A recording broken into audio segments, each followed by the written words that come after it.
Now, I'm sure a lot of you guys know already, I used to be a door-to-door salesman, and in order to make sales, I had to knock on the doors of complete strangers, persuade them to let me into their house, persuade them to let me sit down for about 2 hours to give a presentation, persuade them to give me their social security number and ID, and finally, persuade them to sign a legally binding document. So naturally, over the years, I picked up a couple of extremely powerful persuasion techniques, and although the odds were stacked against me, I was still making sales every single day. So in this video, we're going to go over 3 of my favorite persuasion techniques so that you can start making things go your way. The first technique is called the Sullivan's Nod, coined by the man who invented it. All you have to do is nod your head very slightly, 15 degrees, 3 times while speaking about something you want the other person to agree on. For example, back when I was doing sales, it was my job to convince the buyer that their telecommunication services were subpar. So I would say things like, I know your internet's been kind of slow, while doing the Sullivan's Nod, and almost always they would say, yeah, my internet's been kind of slow, even though honestly the internet speeds were about the same. A study actually found that waiters who used the Sullivan's Nod to suggest dishes saw a 40% increase in the amount of those dishes being ordered. The second technique we're going to talk about is called the foot in the door technique. This is a psychological phenomenon that is well known by all psychologists. Basically, all you have to do is make a very small request, then you follow it up with a much larger request. Because when someone agrees to do something for you, they are much more likely to agree with the next thing you ask.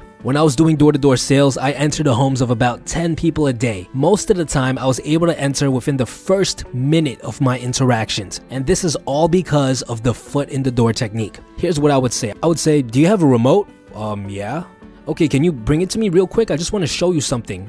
Sure. And then they'd bring me their remote, and then I would say, all right, let me show you something on your TV, and I would literally just walk into their house. You'd think people would resist, but 90% of the time, I was able to walk in without any trouble at all. The small request I make is for them to bring me their remote control. The larger request is that I enter their home. What I also like to use in these interactions is another form of the foot in the door technique. I call it yes mode. When someone says yes 2 times, they're much more likely to say yes the 3rd time. The first thing I ask in this example is a yes or no question. Do you have a remote control? Yes. Then I ask them to bring it to me, and they say yes again. And then I ask to show them something on their TV, and that's the 3rd yes. And to top it all off, when I'm asking the 3rd question, guess what I'm doing? I'm also using the Sullivan's Nod. Whoa. The third and final technique we're going to talk about is extremely powerful. It's called assuming the close. This technique is more focused on the way you phrase certain requests. It's all about not asking for permission. For example, during the sales process, I need to enter the client's social security number in order to take a look at their credit score. If I asked, can I have your social security number? Almost always, I would get a very defensive response. And that's because the social security number is something that we're taught to protect with our life. If the wrong people get a hold of it, they can essentially steal your identity. So I switched the phrasing to, put your social security number right here. And I would hand them the tablet, and almost 99% of the time, they would just do it, no questions asked. Here's another example. Let's say you want to take a girl out. You got her number and you've been texting. Instead of saying, hey, do you want to hang out sometime with me? You should say something like, look, I'm free next Wednesday. You should come get coffee with me.